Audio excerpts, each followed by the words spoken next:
Hello everyone. तो आज हम पढ़ेंगे प्लांट के हार्मोन्स के बारे में। प्लांट के हार्मोन्स का क्या काम होता है।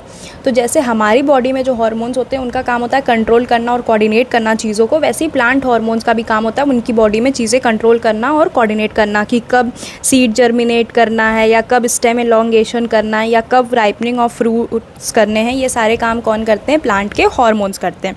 तो अब कैसे करते हैं, कब कब करते हैं, चलिए उनके बारे में थोड़ा जानते हैं। तो सबसे पहले हमारे जो प्लांट हार्मोन्स होते हैं वो दो टाइप के होते हैं। कौन कौन से? एक होता है ग्रोथ एक्जिबिटर और एक होता है ग्रोथ इनहिबिटर। एक्जिबिटर का मतलब होता है ग्रोथ को प्रमोट करना, ठीक है, कि कब हमें ग्रोथ करनी है और ज़्यादा उसको बढ़ावा देना। और इनहिबिटर का मतलब होता है ग्रोथ रोक देना। अब मैम ग्रोथ रोक देना क्या होता है ये तो नहीं समझ में आ रहा। तो देखो कभी कभी ऐसी सिचुएशन आ जाती है, स्ट्रेसफुल सिचुएशन, जैसे कि पानी की कमी हो गई या फिर हमारा टेम्परेचर बहुत एक्सट्रीम हो गया, कि अगर उसमें प्लांट ने ग्रोथ करने की कोशिश की तो क्या हो जाएगा कि वो ग्रोथ करते ही मर जाएगा। तो इसीलिए उस टाइम प्लांट की ग्रोथ को रोकना बहुत ज़रूरी हो जाता है, ताकि वो बाद में जब अच्छी सिचुएशन आ जाए, पानी आ जाए, टेम्परेचर अच्छा हो जाए, तब वो ग्रो करे तो अच्छे से पनप पाए। ठीक है, तो चलिए अब शुरू करते हैं इनके टाइप्स। तो हमारे जो ग्रोथ को प्रमोट करते हैं एक्जिबिटर्स होते हैं वो तीन टाइप के होते हैं। एक होता है ऑक्सिन, दूसरा जिब्रेलिन और तीसरा होता है साइटोकाइनिन। अब और जो हमारे इनहिबिटर्स होते हैं उनमें आता है इथाइलिन और एब्सिसिक एसिड। जो एब्सिसिक एसिड होता है उसका एक और नाम होता है हमारा स्ट्रेस हार्मोन। इसको हम लोग स्ट्रेस हार्मोन के नाम से भी जानते हैं। तो चलिए इनको एक एक करके डिटेल में पढ़ते हैं। तो सबसे पहले आता है हमारा ऑक्सिन। ऑक्सिन का काम होता है शूट की टिप्स को ग्रो कराना। क्या कराना? शूट की टिप्स को ग्रो कराना। तो जो वहाँ की सेल्स होती हैं उनको क्या कर देता है? इलोंगेट कर देता है। ठीक है, फिर आता है हमारा जिब्रेलिन। जिब्रेलिन का काम होता है सीड जर्मिनेशन में हेल्प करना। सीड जर्मिनेशन का मतलब होता है सीड को और ज़्यादा पनपने में हेल्प करना।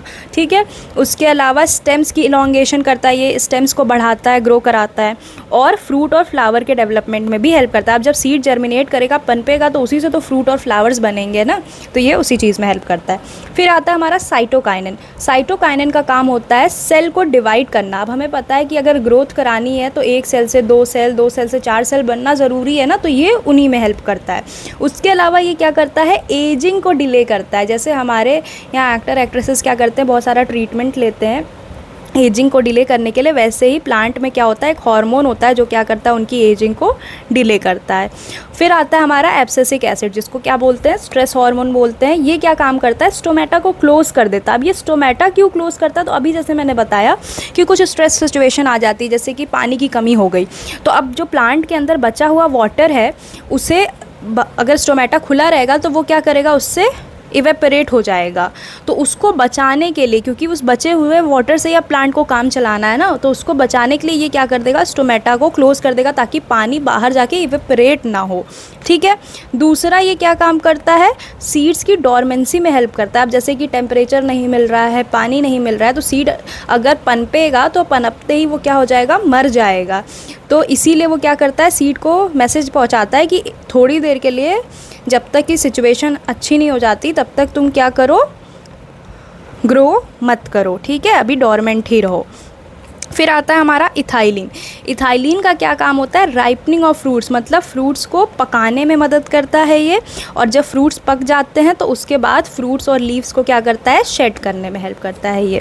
आई होप आपको ये टॉपिक समझ में आया हो। ऐसी और इन्फॉर्मेटिव वीडियोज़ अगर आपको चाहिए तो कॉमेंट करके बताइएगा। और अगर आपको ये वीडियो थोड़ी भी हेल्पफुल लगी हो तो प्लीज़ इस चैनल को सब्सक्राइब कर दें, इस वीडियो को लाइक करें और शेयर करें। और अगली आपको कौन सी वीडियो चाहिए वो ज़रूर कमेंट करके बताएं। और अगर आपको ये मेरा 1 पेजर का PDF भी चाहिए, ताकि आपको नोट्स ना बनाने पड़े, बस आप ये PDF देखो और आपको सारी चीज़ें रिलेट हो जाएं, याद हो जाएं, तो आप मुझे कमेंट करिएगा, मैं आपको इसकी PDF का लिंक प्रोवाइड कर दूँगी। Thank you.